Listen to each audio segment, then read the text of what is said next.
Question number 5 is the force if acts on the ball initially at the raised on a smooth surface for a time t. The variation of the F with the t is shown in the figure ये रही and the momentum of the ball in the Newton second after the 4 second is. तो इसमें हमें क्या मालूम करनी है, momentum मालूम करनी है और हमें जो है वो फोर्स एंड टाइम ग्राफ के हिसाब से हमें वैल्यूज़ निकालनी है। तो सबसे पहले तो हमें पता है कि जो मोमेंटम का फॉर्मूला होता है वो force into time, product of the force into time होता है। सबसे पहले अगर हम ग्राफ देखें तो ग्राफ हमें क्या शो कर रहा है, हमें पता है कि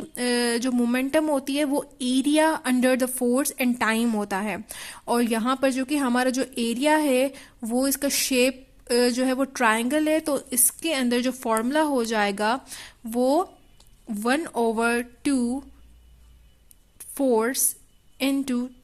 टाइम हो जाएगा, क्योंकि हमें पता है ना कि मोमेंटम फोर्स एंड टाइम के एरिया अंडर आती है और यहाँ पर शेप अगर ट्राइंगल है ये डिपेंड करता है शेप पर, तो हम ट्राइंगल का एरिया किसके बराबर होता है 1/2 बेस इनटू हाइट। तो हमारी बेस टाइम है एंड देन ये रहा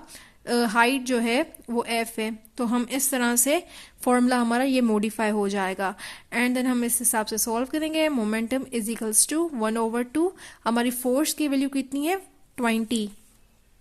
that will be the 20 and then time कितना हो जाएगा इज अ 4, तो ये हो जाएगा 2 1 ज़ा 2,